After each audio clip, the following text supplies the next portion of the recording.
Hi, I'm Vicky from the Spellbound Bead Company, and in this video I'm going to show you how to bezel a Rivoli using peyote stitch.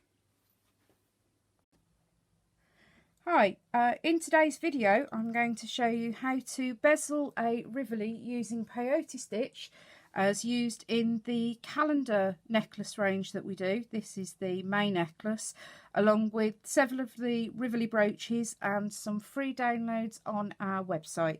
So the free downloads have got the instructions that you need for bezeling a Rivoli, and there is also a lovely little pendant there called the Sunray pendant that uses 14mm Rivoli, some 4mm or 3mm crystal bicones, some size 15 seed beads and some delica beads.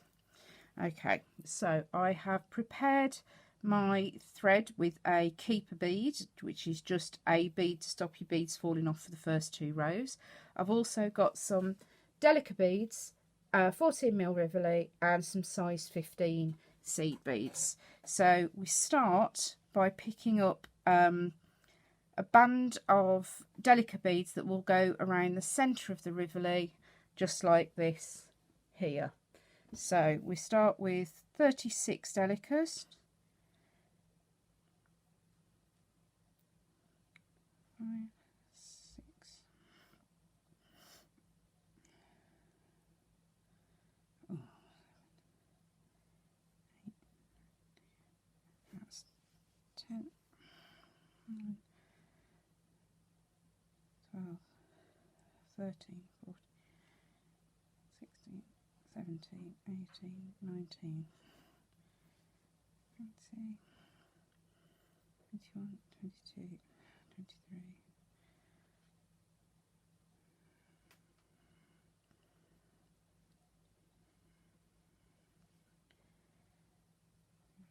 There's 30, 31, 2, 3, 4, 5, 6. Okay, we slide those down to the keeper bead, and then we're going to bring these round into a circle by going through the first bead in the loop a second time. Okay, and now we're going to start the peyote stitch. This ring fits quite nicely over my finger, so I put it over my finger just to help me control the beads as I'm working. So I'm going to start by picking up one delica bead, and this is the one we've been out of. We're going to miss a bead, and we're going to go through the next bead in the round.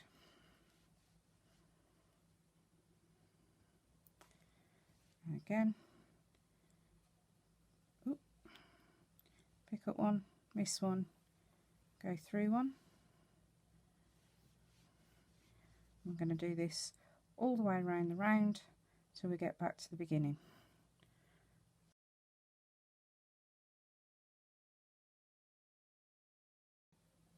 Okay, so as you can see, I'm nearly at the end of the first full round of peyote stitch. So we're going to go through the next bead there, and then we're going to go through the last bead, which is the bead that you came out of on the first row, and then you're going to do the step up. So to do that, you're going to come back out through the first bead that you added in this round.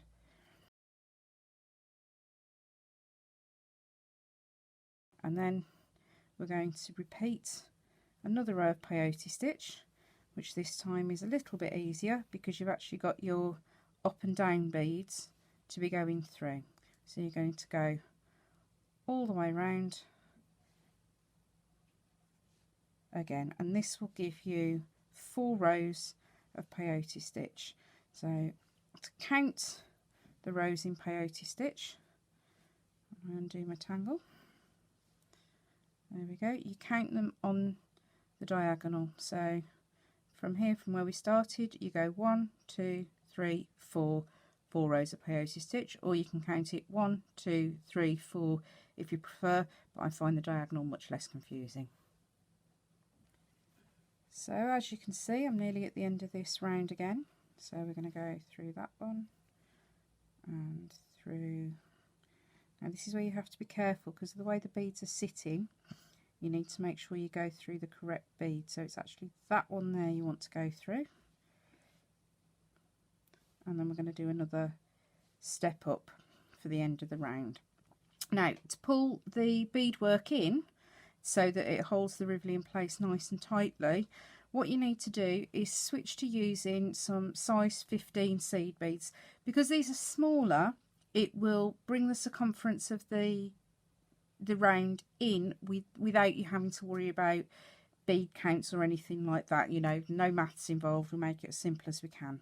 So again, we're just going to go all the way round with another row peyote stitch here. So I just keep going. You can see already how that is starting to pull in and make the front face of the Rivoli bezel. Sorry, somebody else's teeth in today. So we'll keep going all the way around. So as you can see, I'm just putting in the last few stitches on the second round of peyote stitch with size 15s.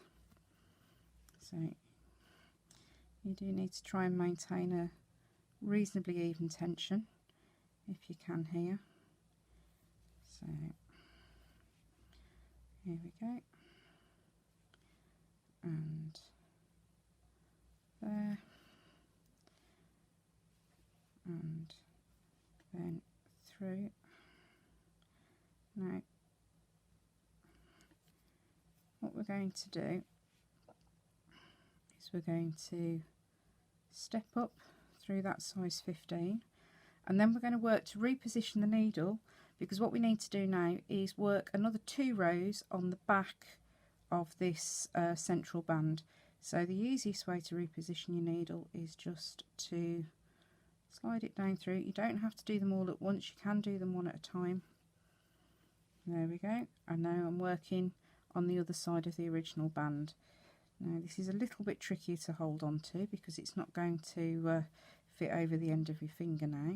So just take your time, take it slowly, and we're just going to start by adding a single row of size 15s on the back of this here. I'm just going to keep going all the way around. This will start to pull in slightly. Don't pull it too tightly because you can adjust the tension at the end of this round. So keep going until you get all the way back to the step up. So just coming up to the last couple of beads on this first round on the back of your work here. And now what we're going to do is we're going to drop the Rivoli in. Personally, I prefer to put it in face down because that way when I put my thumb on it, I'm putting my thumb on the back of the Rivoli and not on the front there. So you can see that's framed that quite nicely. And now if you just give your thread a little pull, it'll pull that back round ever so slightly tighter, which is what you need to do to hold your Rivoli in place.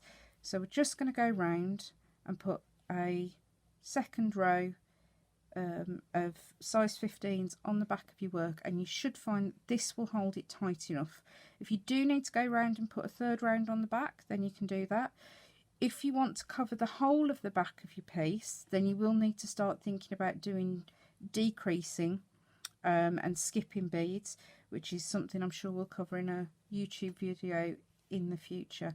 So once you've gone all the way around, you're happy that your bead's nice and secure, you're just going to finish off your thread ends by going through a few beads, tying a knot, pulling it nice and tight, through a few more beads, tie a second knot, through a few more beads, and then snip the tail of your thread. I think that covers everything you need to know. Thank you for watching the video.